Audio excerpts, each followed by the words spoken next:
UAE ഇനി മുതൽ ഒരു അയൽ രാജ്യമല്ല, പകരം ശത്രു രാജ്യമാണെന്ന് ഇറാൻ പറഞ്ഞിരിക്കുന്നു. ഇവിടുത്തെ സുഡാപ്പികളൊക്കെ ഇനി എന്ത് ചെയ്യും സാർ? അവന്മാർ ചങ്ക് പൊട്ടി മരിക്കുമല്ലോ.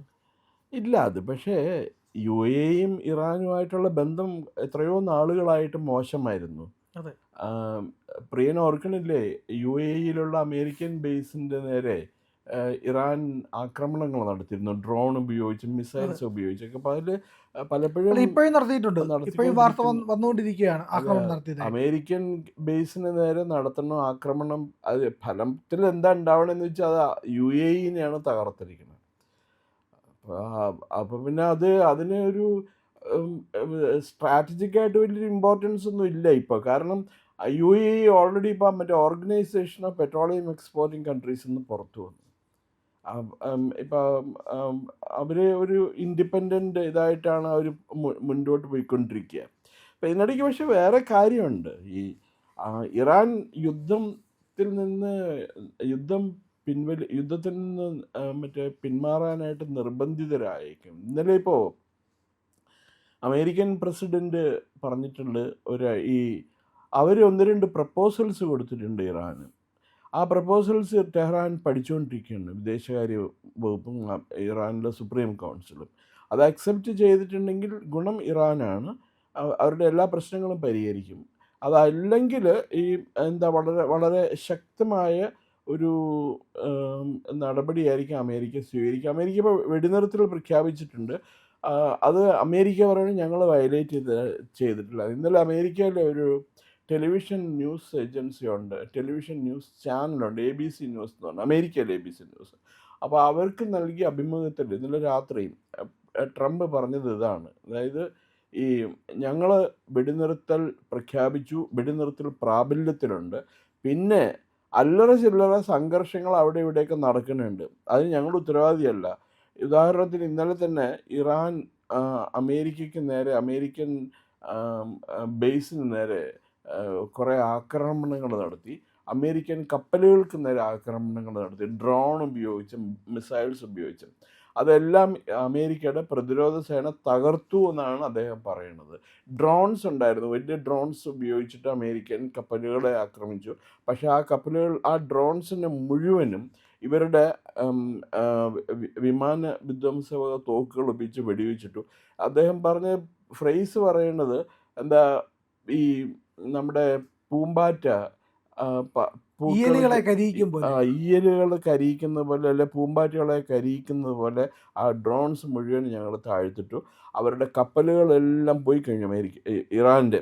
അതിപ്പോൾ ചെറിയ ബോട്ടുകളിൽ മെഴ്സനറീസിന് ഇവിടെയാണ് മിസൈൽസും ഇതൊക്കെ ആയിട്ട് ലോഞ്ച് ചെയ്യാൻ വേണ്ടിയിട്ട്. അത് കുറച്ച് ദിവസത്തിനുള്ള അതും പരിഹരിക്കും. കാരണം അവർക്ക് ഇനി മുന്നോട്ട് പോകാൻ പറ്റിയ ഒരു അവസ്ഥയല്ല എന്നാണ് പ്രസിഡന്റ് ട്രംപ് പറയുന്നത്. പിന്നെ വേറെ ഒന്നുള്ളത്, ഈ യുദ്ധം നിർത്താൻ 2 മാർഗ്ഗമേ ഉള്ളൂ. ഇറാൻ്റെ ചുമതലയില്ല അത്. ഇറാൻ അത് ഒബ്സർവ് ചെയ്യണം.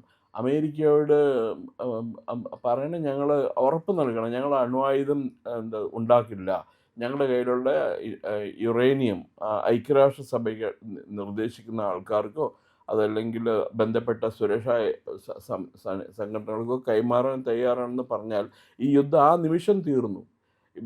ഇറാൻ എന്തിനാ ഇത്ര വാശി എന്നുള്ളതാണ് ചോദിക്കുന്നത്. അതുകൂടാണ്ട് ട്രംപ് വേറൊരു കാര്യം കൂടി പറഞ്ഞു. ഇറാൻ ഭരിച്ചുകൊണ്ടിരിക്കുന്ന മുഴുവൻ ഭ്രാന്തന്മാർ, ലുണാറ്റിക്സ് ആണ് ഇറാൻ ഭരിക്കുന്നത്. ലുണാറ്റിക്സിൻ്റെ കയ്യിൽ അണുബോംബ് കിട്ടിക്കഴിഞ്ഞാൽ ഈ ലോകത്ത് എന്താ നടക്കുക എന്ന് എനിക്ക് പറയാൻ പറ്റില്ല എന്ന് പറഞ്ഞു. അത് നമുക്കത് ഗൗരവത്തിലെടുക്കേണ്ട ഒരു ചോദ്യമാണ്. ഇറാൻ എന്തിനാണ് ഇങ്ങനെ മുന്നോട്ട് പോകുന്നത് ന്യൂക്ലിയർ എൻറിച്ച്മെൻറ്റുമായിട്ട്? അപ്പോൾ ഇറാനിപ്പോൾ എനർജി ഷോർട്ടേജ് ഉണ്ടെന്നുണ്ടെങ്കിൽ റഷ്യയുടെ അടുത്തോ അതല്ലെങ്കിൽ ഫ്രാൻസിൻ്റെ അടുത്തോ ബ്രിട്ടൻ്റെ അടുത്തോ പറഞ്ഞാൽ അവരുടെ റിയാക്ടർ എഞ്ചിനീയർമാർ വന്ന് അവർക്ക് അവിടെ ഒരു ന്യൂക്ലിയർ റിയാക്ടർ കൊടുക്കും, ഫ്യൂവലും കൊടുക്കും, എല്ലാം കൊടുക്കും. അന്താരാഷ്ട്ര സ്പെസിഫിക്കേഷൻ അനുസരിച്ചിട്ട് ഇറാൻ ഒപ്പിട്ട് കൊടുത്താൽ മതിയല്ലോ. ഞങ്ങൾ അണുബോംബ് ഉണ്ടാക്കില്ല.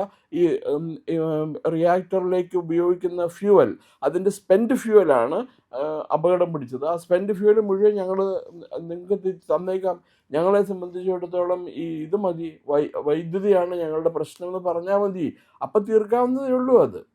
ഇത് പക്ഷേ ഇവർ രണ്ടും കൽപ്പിച്ച് അണുബോംബ് ഉണ്ടാക്കാൻ തയ്യാറെടുത്തിരിക്കുകയാണ്. അത് അമേരിക്ക സമ്മതിക്കില്ല, ഇറാനും സമ്മതിക്കില്ല, ഇസ്രായേലിന് സമ്മതിക്കില്ല. പക്ഷേ ഇപ്പോൾ ഇറാൻ ആ. UAE കൂടി ശത്രുവാക്കിയത് കൊണ്ട് എന്ത് നേട്ടം? ഒന്നും നേട്ടമില്ല. എനിക്കറിയില്ല ഇതിൻ്റെ തന്ത്രപ്രധാനമായ കാര്യങ്ങൾ എന്താണെന്ന് അറിയില്ല. ഒരു ശത്രുവിനെ കൂടി കിട്ടിയപ്പോൾ ഓൾമോസ്റ്റ് എല്ലാ രാജ്യങ്ങളും ഇറാൻ്റെ ശത്രുവായിട്ട് മാറി. അനൗദ്യോഗിക ശത്രുക്കളാണ്, അപ്രഖ്യാപിത ശത്രുക്കളാണ്. ഇപ്പോൾ സൗദി അറേബ്യ ഇറാനുമായിട്ടുള്ള നല്ല റിലേഷൻ അല്ല, ഇറാഖും ഇറാനുമായിട്ട് നല്ല റിലേഷനാണ്. ബാക്കി എല്ലാ രാജ്യങ്ങളും UAE ഇറാൻ്റെ അടുത്ത രാജ്യമാണ്. ശത്രു അങ്ങനെ പ്രഖ്യാപിച്ചു കഴിഞ്ഞാൽ, ശത്രുവായിട്ട് പ്രഖ്യാപിച്ചു കഴിഞ്ഞാൽ ഈ UAEക്ക് വലിയ നഷ്ടമൊന്നും ഉണ്ടാകാൻ പോണില്ല. അവരുടെ പുറത്ത് ഈ എംബാർഗോ അല്ലെങ്കിൽ ബ്ലോക്കേഡ് ഒന്നുമില്ല. അവർക്ക് അവരുടെ കപ്പലുകളിൽ എണ്ണ നിറച്ച് കൊണ്ട് വിൽക്കാം. അതിനൊന്നും യാതൊരു കുഴപ്പമില്ല. അതിന് ഒന്നും ചെയ്യാൻ പറ്റില്ല. പക്ഷേ ഇറാൻ ഒരു കാര്യം ചെയ്യേണ്ടതുണ്ട്. ഹോർമസ് സ്ട്രെയിറ്റ് വഴി പോകുന്ന കപ്പലുകൾക്ക് നേരെയോ അല്ലെങ്കിൽ ഇറാനിയൻ തീരപ്രദേശത്തിനൂടെ പോകുന്ന വിദേശ കപ്പലുകൾക്ക് നേരെയോ ആക്രമണം നടത്താതിരിക്കുക ഇറാൻ.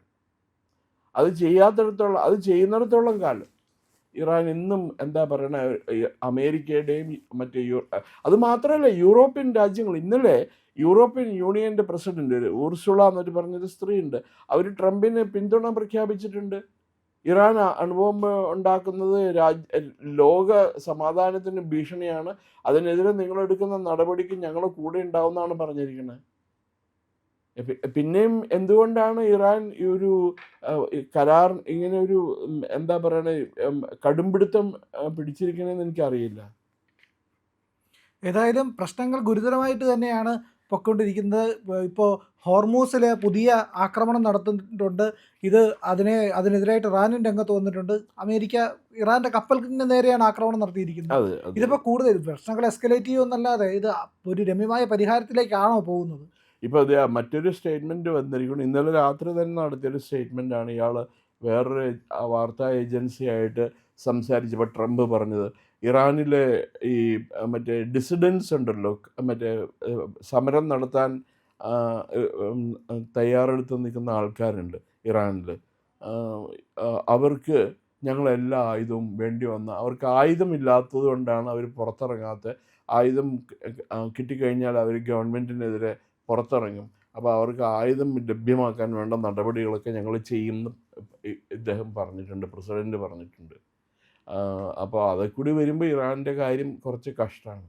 സാർ, ഇപ്പോൾ ഇറാനിലെ 2 തുറമുഖങ്ങളിൽ കൂടി അമേരിക്കയുടെ ആക്രമണം ഉണ്ടായിട്ടുണ്ട് എന്നുള്ളതാണ്. അതിലേറ്റവും പ്രധാനപ്പെട്ടതെന്ന് പറഞ്ഞു കഴിഞ്ഞാൽ ക്വേഷം തുറമുഖത്തും ബന്ദർ അബ്ബാസ് തുറമുഖത്തുമാണ് US സൈന്യം ആക്രമണം നടത്തിയിരിക്കുന്നതാണ്. അപ്പോൾ വലിയ സ്ഫോടന ശബ്ദം ഉണ്ടായിരിക്കുന്നു. അപ്പോൾ കെട്ടടങ്ങിയിരിക്കുന്ന സമാധാന കരാറിൻ്റെ ചർച്ച നടന്നുകൊണ്ടിരിക്കുമ്പോൾ കെട്ടടങ്ങിയിരിക്കുന്ന ആക്രമണങ്ങൾ വീണ്ടും എടുത്തിടുന്നതിൽ അമേരിക്കൻ തന്ത്രമുണ്ടോ? കൂടുതൽ സമ്മർദ്ദത്തിൻ്റെ അവർ പറയണ്ടല്ലോ, ഞങ്ങളുടെ കപ്പലുകൾക്ക് നേരെ നടക്കുന്ന ആക്രമണങ്ങൾ ഈ അമേരിക്ക അവരുടെ കപ്പലുകളെ ഡിപ്ലോയ് ചെയ്തിട്ടുണ്ട്.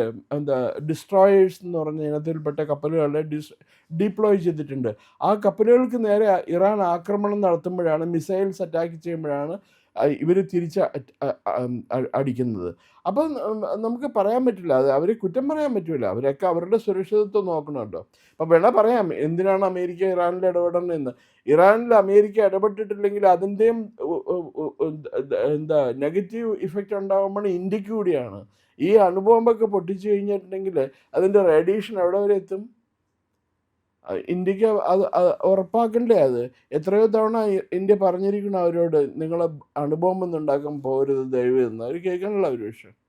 പക്ഷേ ഇറാനിപ്പോൾ വിദേശകാര്യ മന്ത്രാലയം അടക്കം പറഞ്ഞിട്ടുണ്ട്, ഞങ്ങൾ വെറുതെ ഇരിക്കില്ല, ഞങ്ങളൊരു സിംഹമാണ് എന്ന് സ്വയം വിശേഷിപ്പിച്ചുകൊണ്ടൊക്കെ ഇറാൻ വന്നിട്ടുണ്ട്.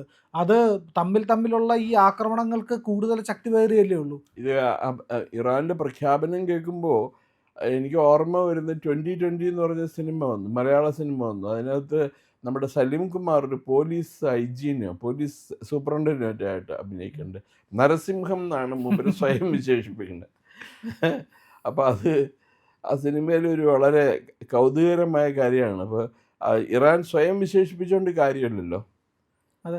പിന്നെ ഇവിടെയുള്ള മുക്കാൽ ചാനലുകൾക്കൊക്കെ പറയാം ഇറാൻ ഗംഭീര പക്ഷെ രാജ്യമാണെന്ന് പറയാം. അവരൊരു വലിയ ഡിലമയിലായിരിക്കും ഇവിടുത്തെ സുഡാപ്പികളൊക്കെ. ആ, ഇറാൻ ഇപ്പൊ എന്താ വ്യോമാക്രമണം നടത്തിയിരിക്കുന്നു UAEക്ക് നേരെ. ഉം. അപ്പോൾ ഇവിടുത്തെ സുഡാപ്പികളൊക്കെ കരഞ്ഞ് നിലവിളിക്കുകയാണ്, അന്നം തരുന്ന രാജ്യത്തിന് വേണോ അതോ ആക്രമണം നടത്തുന്ന ഷിയ രാജ്യത്തിനെ പിന്തുണയ്ക്കണമെന്ന്. ഇവർക്ക് സുന്നി ആയിരിക്കുന്നവർ ഷിയ രാജ്യത്തെ പിന്തുണയ്ക്കേണ്ടി വരുമ്പോൾ എന്ത് ചെയ്യണമെന്ന് അറിഞ്ഞുകൂടാത്ത ഒരു അല്ല, ആശങ്കയുണ്ട്. വിഷയം അപ്പൊ കൊടുക്കാതിരുന്നാ മതിയല്ലോ, ടെലികാസ്റ്റ് ചെയ്യാതിരുന്നാ മതി, പ്രശ്നം തീർന്നില്ലേ. അവർ അങ്ങനെയാണല്ലോ ചെയ്യണേ.